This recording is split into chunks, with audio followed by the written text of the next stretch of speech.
Hey, what's up, everybody? BDO44 coming at you with another video. All right, so the Lakers win, Lakers win, Lakers win. Yes, I said it 3 times because that's how many wins we have. 3. But we got our 3rd win tonight against the Brooklyn Nets, finally. And what I'm really happy about, just as a side, we won wearing our new white Los Angeles City uniforms. My concern was that those were going to be losing uniforms to lose in. And so far, nah. We got a victory in those things, so that is a very good thing. Hopefully that can be start of something, because I'm a big fan of those jerseys. Also, before I get into everything else, can we please have a floor to match our jerseys? Every team seems to have these awesome jerseys and they have floors to match. We can never have an alternate floor. We the Lakers, we can't get an alternate floor. Get us a couple alternate floors, man. Anyway, all right, so let's get into the game. We got a victory. Very happy about that. Anthony Davis, 37 points, 18 rebounds. Those numbers are fantastic. I'm very happy with everything I saw from Anthony Davis in both halves. Finally, we were able to get him involved in both halves of play, and just able to get a total game out of him. This is what his numbers should look like every night. He gives us this in the first half of every game. So, you know, it's good to see him finally have a number that looks like Anthony Davis numbers. What helped there was Claxton going out. It turned out it was an eye contusion that he ultimately suffered in that first half.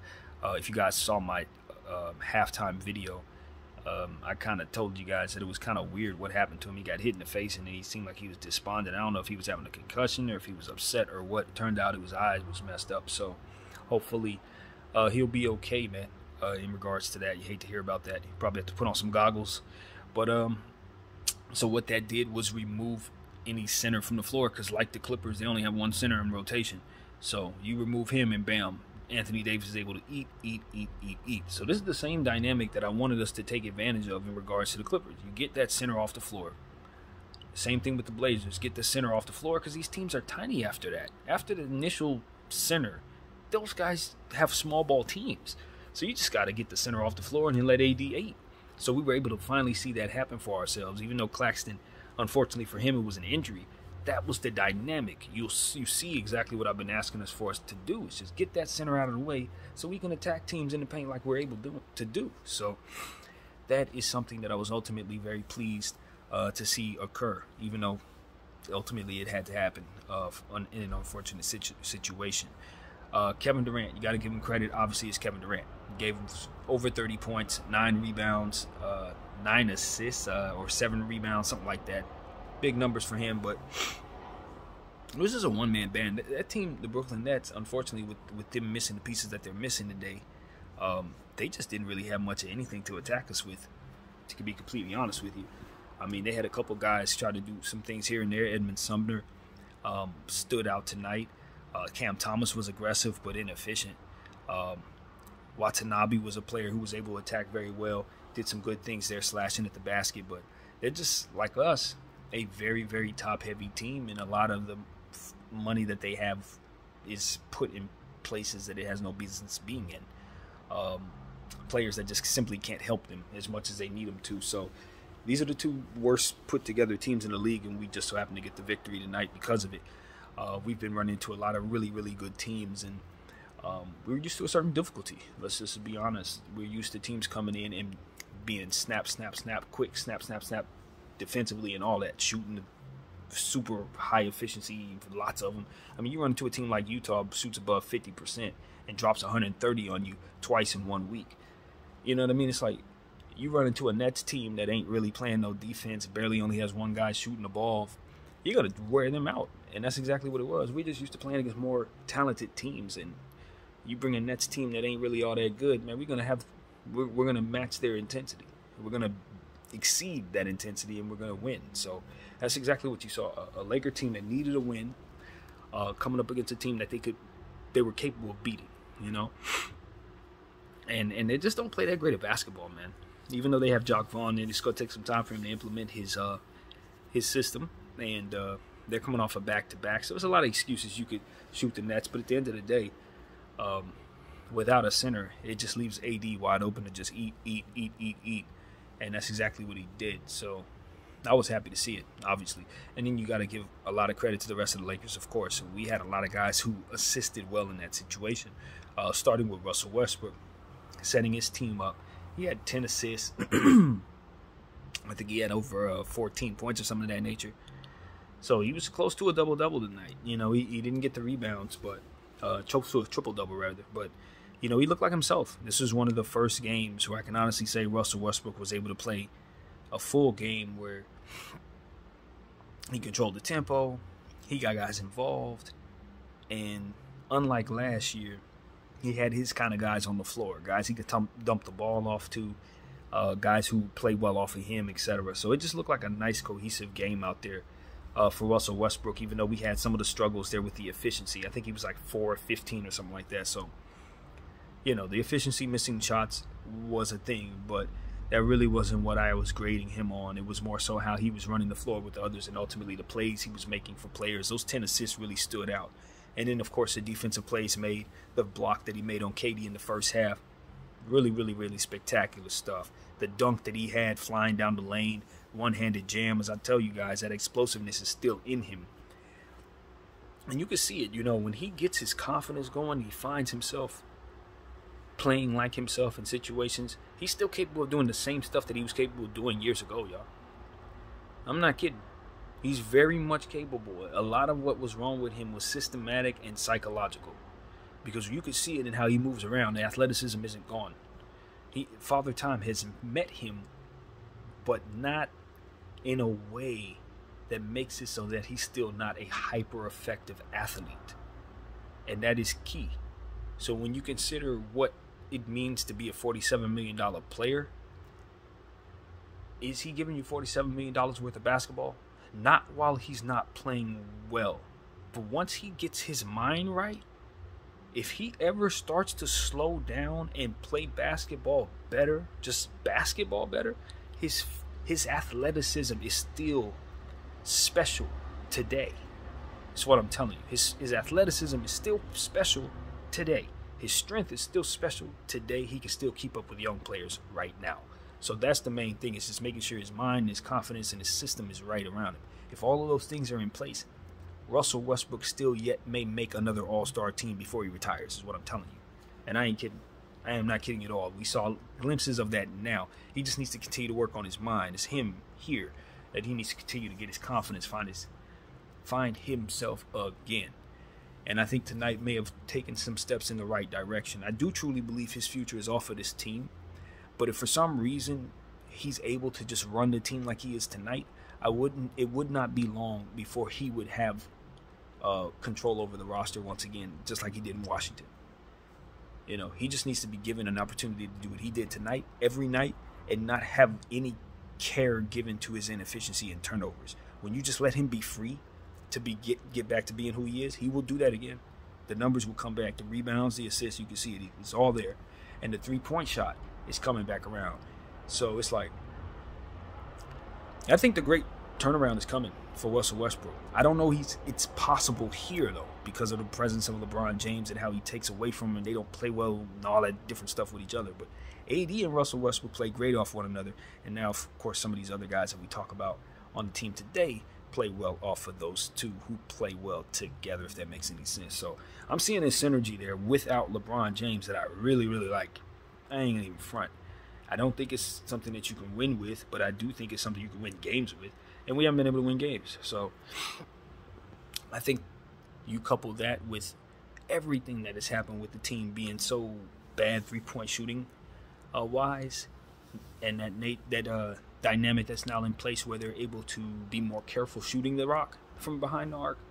I think that dynamic has made it so that we're just ultimately a more mature selector of shots, you know, as a unit. I think we just shoot better shots than we would have otherwise, if not for those early season woes against those very good teams. So now you go up against the lesser teams, you're taking good shots, shooting 40% from behind the arc, and beating a team like Brooklyn, as to which if we would have seen this Brooklyn team maybe 3 weeks ago, when we were shooting 43s and missing all of them, yeah, we would have gotten beat tonight, even with the way that they played. So you can just see we've improved greatly as a team, and you got to give credit to each and every guy for continuing to be focused on what it is they have to do. Guys like Austin Reeves kicking forward, man. He had a bad stretch of games for the last week or so, but this game, the last game, you could see him really being aggressive and starting to pick it up big time. So I love the scoring tonight.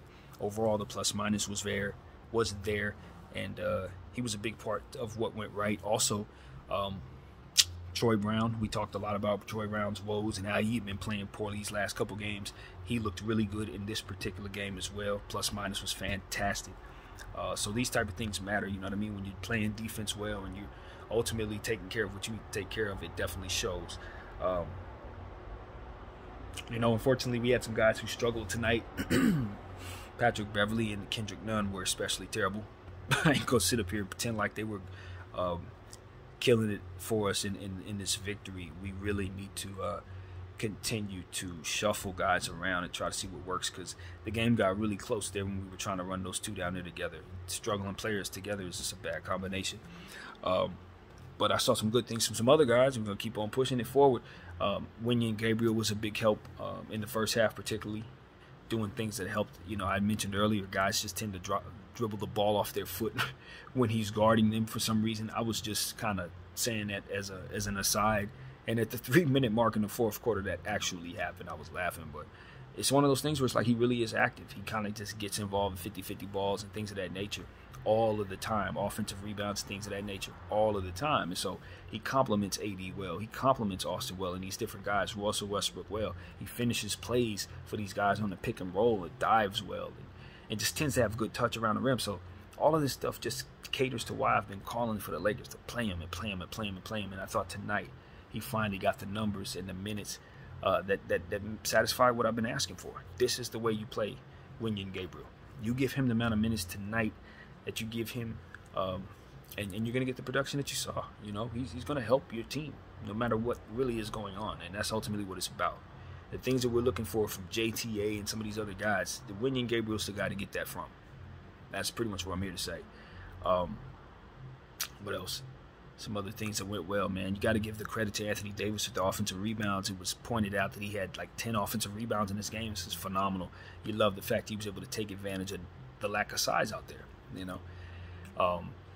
Brooklyn Nets have all roster issues. It's simple and plain. Claxton is able to accumulate so many stats because they really don't have another center on roster. That's what I've come to understand. That's why he's one of the best centers in the league right now, because there ain't nobody out there eating up any minutes from him whatsoever, just like Zubac. So if you're a fantasy basketball fan, you need to pick up both of those players if they're on your waiver wire, because there ain't nobody eating up their minutes at all. And it's just a thing. Like, now you got to wonder if he's going to be healthy enough, obviously, with the eye contusion. But, I mean, the Brooklyn Nets need to get themselves a center. Like, this is not something that they can sustain. Kevin Durant doesn't have any help out there. It's just plain and simple. It just doesn't have any help. You talk about the Los Angeles Lakers and our roster issues, but at least with our roster, we can see today that some of our back-of-the-bench guys and some of the guys we've been working with are starting to work through. And some of the ones that we know we can't play are just unplayable, and we're just going to have to not play them. But, we're seeing improvement in the most of our guys, and I just don't know that Brooklyn really saw a whole lot tonight that made them feel great about their roster. But, it's one of those situations where it's like, look, I saw a guy, David Duke, come in the fourth quarter making a fantastic play immediately. Like, he immediately came in to use his big body to get to the rim. And my thing is, why weren't you running him? And I know Jacque Vaughn's just getting started, so I'm not going I'm not going crazy. But it's one of those situations where it's like, I think is what goes wrong for a lot of these teams. They really, really, really do things for the wrong way, for the wrong reason. It's like you got to justify certain things. So you play certain players. Royce O'Neal, you traded away a first-round pick for him, so you got to give him minutes. A guy like Patty Mills, you gave him this outstanding contract in the offseason, so you have to play him. But the reality was he should have never been given that contract. Royce O'Neal should have never been traded for in that regard. Like, these are not things that should have been done, so you don't have to reinforce playing time for these players to justify these mistakes that were made that shouldn't even, ill-advised mistakes that shouldn't have been made for your basketball team. You got to do things that work. Not to try, not just justifying the mistakes that you've made, and doubling down on those mistakes. These are how bad teams stay bad. This is why I want the Lakers to change their mentality, because it's like, the Brooklyn Nets, with what I'm seeing, the way their team behaves, it's like they they do that. It's like their owner is focused on the wrong things. And it's a reflection of how the team looks. And what is our owner doing? Same thing. Different ways, but it's still the same thing. They're focused on things that don't have anything to do with what happens on the floor. And as a result, their teams suck. So that's what I'm seeing right now. Just two owners that are really struggling right now, trying to figure out how to prioritize things properly. You know, Joe Tsai and Jeanie Buss, they're really souring the league right now with their franchises. I'm not gonna even hold you. It is what it is. I think Jeanie engages in good energy. Joe Tsai, not so much. That's my take on it. But it still results in failure either way. They got to get their heads together, both of them, because they have very, very desirable markets. You know what I mean? They own franchises in very desirable markets. So they're going to have enemies that are going to want to see them fail. And so it's like, if you're going to do things the wrong way, you best believe you're going to make it easy for those enemies to come through and take your teams. I'm just going to speak freely and say that's how this is going to end if y'all keep on making mistakes so poorly and make mistakes the wrong way. Somebody going to come in and take y'all's teams, man. They'll make it so that y'all going to be forced to sell them. I see it coming. So these, you know, I don't know how much this means to these people, obviously, to Jeanie Buss' their family. But the Laker fans are already getting tired. We're sick of you focus on the wrong things. We want to see a good basketball team. We want to see it sustainably for a long time. We don't want to chase superstars. We understand the pressure of the Lakers having to be a good win-now team every year. We know. The media puts that pressure on you. But the fans, we want something different. We want sustainability. You know what I mean? We don't mind if our team looks like Utah, so long as we're winning every night and we have a future. You know what I'm saying? And if you look at what Utah is, they're the best team in the league and they have all the picks in the world. They may actually win a championship without even having all those picks represented in players because of how well they've done things in just a short amount of time. It's called being okay with making the rebuild and then hiring a shark to get you everything that you can for the best price possible. You think Rudy Gobert is worth 5-6 picks? You think Donovan Mitchell's worth all? No, these guys, they were not. They got the right person in place to do what it is that they needed to do to get the best stuff in place, and now they have everything they need to be great for a long time. What do we have? Nothing. Why? Because we were trying to get superstars. Why? Because we got to win right now. What happens later? You're still going to have those same expectations and absolutely no way to meet them. So this very thing that you're running from is the very thing that you're forcing your way toward, which is the failure. And so it's like, if Jeanie Buss can't see the forest for the trees, of course failure is imminent. You feel me? That's what happens when you do things the wrong way. You lose because everybody else ain't doing things the wrong way. They're preparing themselves for a long tenure at success. All 29 teams. So you can imagine how long we're going to be bad if we keep doing things the wrong way in the short term. Especially if we're mortgaging the future in the process of it. I mean, you got to sit down and think. We're paying the luxury taxes of a team that's won a bunch of championships. And you look over, and I have to use Utah as an example once again, and all that they have. They're the best team. They have all the things that we want, and it's not costing them at all what it's costing us. Not even, like, it's just like, at some point in time, you just have to understand you're doing things the wrong way. The wrong way. That's why your results are bad. And so I look at this win and I say, congrats, Lakers. We got a third victory in 13 tries against a team that's just as bad as us because they did things the wrong way. That's why we were able to beat them. Because they are in our league. You feel me? The Nets are in our league. The rest of these teams, nah. They did things a different way, so they should be in a much different league. We're a G League team with them. We should be down there with you know, teams that are in G League. That's what the Nets and the Lakers are, G League teams. I'm serious.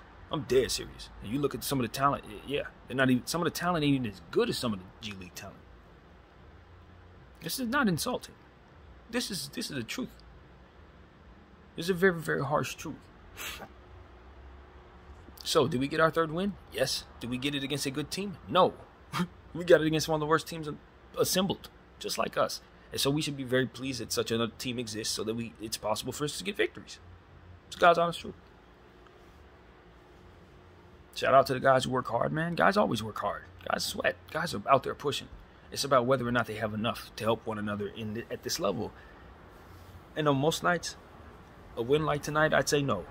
We scored 116 points against those same Utah Jazz. They beat us by 20-something.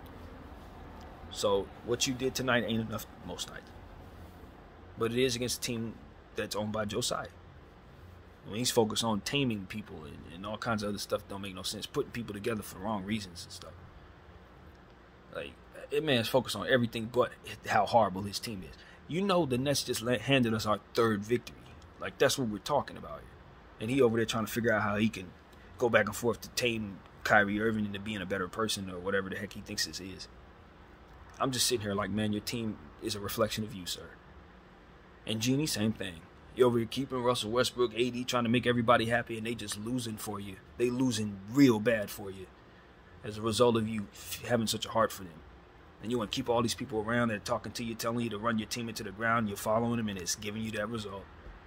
And you don't want to send those people away because they're doing so much for you, right? When your mind's focused on the wrong stuff and you do things the wrong way, you get the wrong results. That is all I'm saying here. 2 teams, trash. They're absolute garbage. I'm just glad I was on the right side of one of them. On this night, we were the one that won. And so, you know, it is what it is, man. I look over there and I say, hey, man, a bad trade that we made for Avery Bradley. Not Avery Bradley. Sorry, Avery Bradley. Patrick Beverly.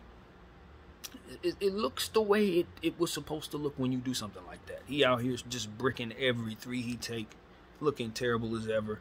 And I just realized that we gave away a young player and Stanley Johnson for him.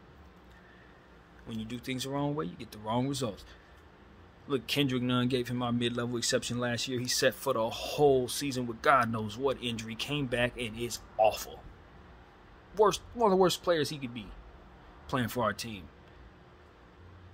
When you do things the wrong way, you get the wrong results. You know what I'm saying? Max Christie was eating glass tonight. Got 9 boards tonight. Should have used him more. Picked him up in the 2nd round. He was a struggling player. We scouted him, picked him up. He's doing good. Do things the right way, get the good results. I'm trying to tell you. There's a theme here. When we do things right, we're happy with our results. When we do things wrong, we're unhappy with our results. I'm telling you what's going to be the best possible move for us so that we can be happy with our results. You fire Rob Pelinka. You trade Anthony Davis. Especially while he's putting up these numbers. 35 and 18, he should be traded tonight. You trade LeBron James as soon as possible. The very second as possible you feel calls for that man.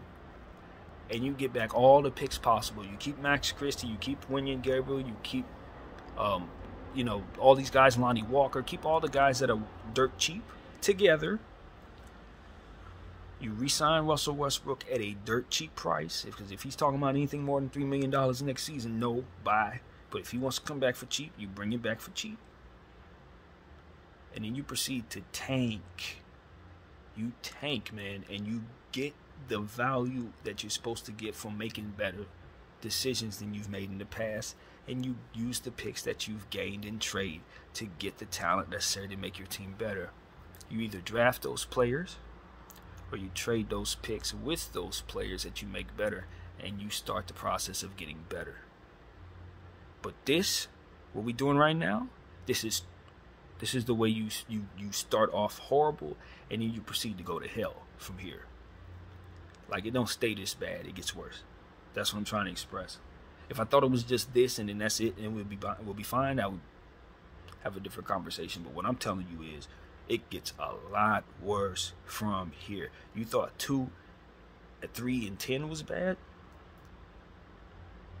Nah, not as bad as it's about to get.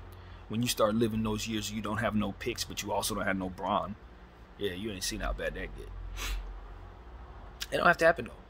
It don't have to happen. He doesn't have to ride off into the sunset. AD doesn't have to start dwindling off into the sunset and lose value. We don't have to have that happen. We can trade these people. We can trade them while they still have value, and we should. We definitely should. So that's what I gotta say, man. I don't care about this win, man. No, you think I care about? It's our 3rd win in 13 tries, and we beat a bad team. I don't give a damn about this win. We don't play again until Friday. So hopefully by then we'll have a new roster. Hopefully by then we can trade Russell Westbrook because his value's up. It's up. I don't want to trade him. I just said I'd like to keep him, but the realistic thing is to get him off your books without letting go of those picks at this point. If someone actually wants him, and you can do that without getting rid of those picks, consider it if it can do something that makes you feel good about your future. Meaning, you're picking up a multi-year contract that looks good for next season and the season afterward, like a D'Angelo Russell or something like that. Somebody you really don't mind having. That's the only reason why you would do that. If you can trade Russell Westbrook, retain your picks, and bring back a player that you actually want. If you cannot do that, you keep Russell Westbrook. There should be no other thing that I can see to get him off this team. We should not be attaching picks to him or nothing like that no more.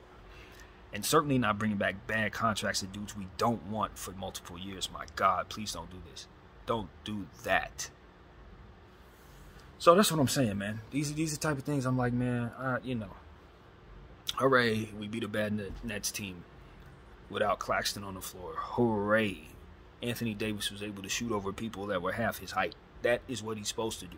Rebound, 18 rebounds, that is what he needs to do when ain't no center on the other side of the team. You're Anthony Davis. You're supposed to do that on Claxton. Straight up. So I'm not gonna sit up here and praise him for doing what he's supposed to do. That's exactly what he's supposed to do. So that's what I gotta say, man. I know I'm grumpy, but my team sucks, bro. You know what I'm saying? Like, what's one win when you're supposed to be winning a championship and you have no picks to show for your ineptitude? I mean, I can't just sit up here and say one win. What are we, like 7 games behind? 8 games behind? 500? Like, what are we talking about? 7? My math is bad. So is the team. It is what it is, man. Luckily, we got a victory, though. We got a victory. Yay. Lakers beat the Nets. At least we can say we beat the Nets, because I've been talking about the Nets all summer, as you guys know. And it does feel great to have bragging rights over those guys, at least for right now. I think they should have traded us Kyrie Irving. They'd be 2 picks richer right about now, honestly. And I think they'd feel a lot better if Russell Westbrook were their point guard right now, too, low-key. Yeah, especially looking at Joe Harris and how he just wasn't. He might as well not even been down there. And how much money he's making. That contract is terrible. Look at Ben Simmons and how much money he's making, and realizing he's not going to be the same player for them, at least while they have the contract. It's just a nightmare. It's a nightmare. These 2 teams are nightmares, man. It's unbelievable how these 2 teams can have such fantastic markets and yet just do everything the wrong way. Maybe it's the markets that force them into doing things the wrong way. It's that pressure. But you're looking at it the wrong way if you react into that pressure, because it's a benefit. That's why I always want these guys to understand, like, you got the market. You don't have to do all this weird stuff to get the stars. All you got to do is be just nerds about the sport. Be absolute nerds about the sport. And the environment will attract the stardom, no doubt. You don't have to do nothing. The last thing a dude has to do if he's setting up shop in Hollywood is act like Hollywood. You feel me? You don't have to do that. You just got to act blue collar. Hollywood is going to attract itself. So that's all I'm saying, man. I think the Lakers have had it wrong the whole time, and that's what I've been preaching the whole time. Get basketball with it. Stay basketball with it, and let it be basketball first. If you do that, the business will take care of itself every time. Because at the end of the day, basketball makes the money. And if you're doing things for the money that doesn't lead to the basketball's going to look like trash, and then the money isn't going to be made. That is why these 2 teams suck. Because they're putting the money first and not the basketball, when they don't realize that basketball is what makes the damn money. So, that's what I got to say, man. This cash cow, cheat the game crap. LeBron James gives us easy $1 billion. Well, look what comes with keeping him. That's all I'm saying. It's like, okay, yeah, he does cheat the game as it pertains to getting quick dollars, lots of it. But, again, putting the money first and the basketball second, what does it get you? Nothing. Get you a bunch of Kendrick Nuns and Damian Joneses. So, that's what I like. That's what I like to say, man. 3 wins on the season. Congratulations to the Los Angeles Lakers and Darvin Ham on his 3rd win. You know what I'm saying?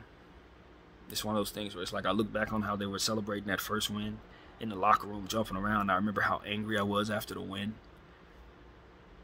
And I realized that we've only had one win since then, in between now.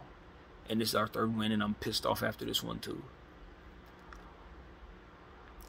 I think the psychology behind that is, I'm a Laker fan, yo. I should not be counting wins like I'm counting weeks. You understand what I'm saying? My team has won more games than any other team has won in the NBA. Ever. So why am I excited about one win when this is the worst start that we've ever had? I just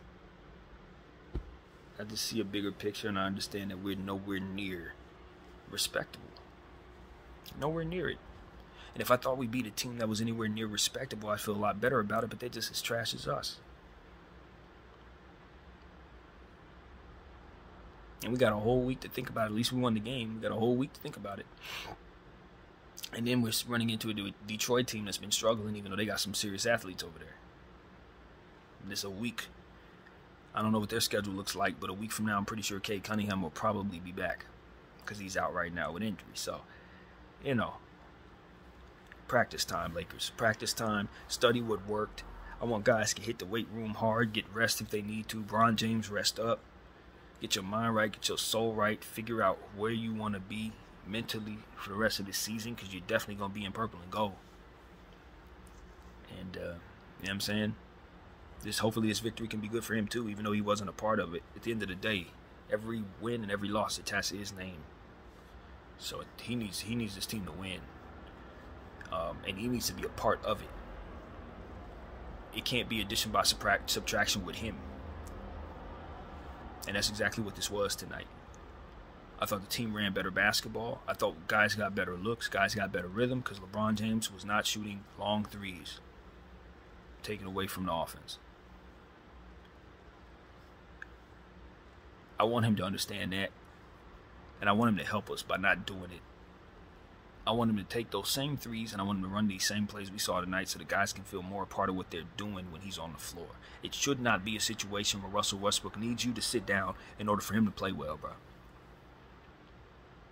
And that's God's honest truth. I know he doesn't fit on the floor, but that ain't the only problem. That ain't the only problem. And we know it.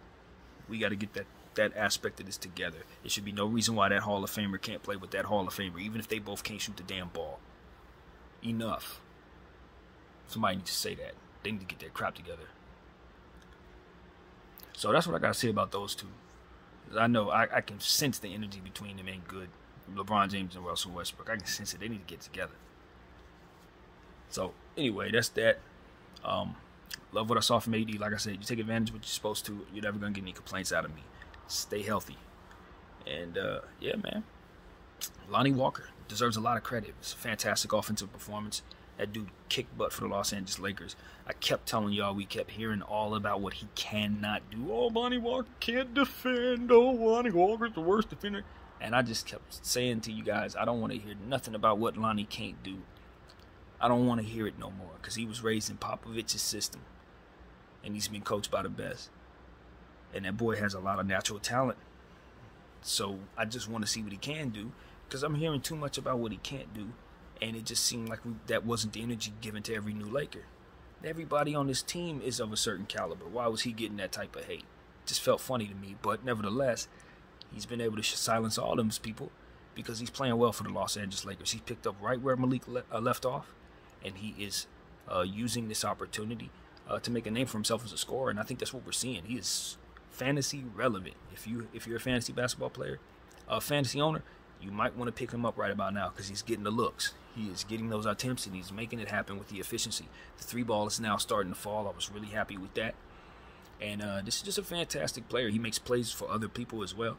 So I'm excited about his upside with the Lakers, and I think the Lakers should try to set aside some money to keep him at a good price, man, because that's somebody who's going to get better. And so he might as well get better in our uniform. It's a shame we keep letting guys leave here that are really good. Malik Monk should have never left. Caruso should have never left. Can we make the right decision with Walker this time? We keep letting good guards go, keep replacing them with guards that are not better than them. Walker is yet another good one. Let's hold on to him. Christie too, man. Very excited about Christie. Very excited about Christie. You know, he's attacking these boards. Like I say, glass Christie's what we call him, because he's cleaning up the glass early.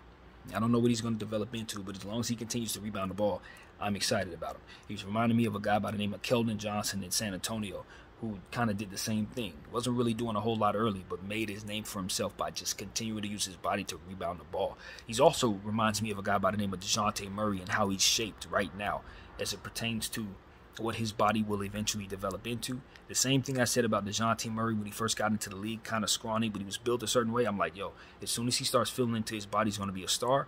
I look at Mixed Max Christie and I kind of say the same thing. As soon as he gets into his full body strength, that's going to be a serious player. I don't know what upside star. I don't know if he's that good, but he's going to be very, very, very, very good as it pertains to helping teams rebound the ball and using his defense and his length to get stops. I'm very, very intrigued by this player, and I think the Lakers should continue to give him opportunities ahead of certain guys that they've been playing regularly to start the season. We're a better team player. We're a better team with that player on the floor, just like with Wenyen Gabriel, Max Christie, play him regularly. So that's what I got to say, man. Pretty happy about winning. You know, I don't know if I sound like it, but it's always good to get a victory. But I'm more so excited about seeing good performances from these guys, man. You know, that's what it's about. Keeping our turnovers down. Only 9 turnovers on the night. Excellent. The only person who had more than 1 turnover was Russell Westbrook. So as a team, look at that. You know what I'm saying? That's what I want to see. I don't think it's hard to do, especially when the other team ain't playing no damn defense. We know the Nets don't play no D. So this is what it is, man. Very happy about that. I encourage everybody to check out my halftime video for this particular game, because I think I got a lot of pretty good points that I probably would have wanted to say in this video in that one for this particular matchup. But nevertheless, man, we got the win. What can I say? It's a bad team. We got a good win against a bad team. My name is BDL44. I thank you all for watching.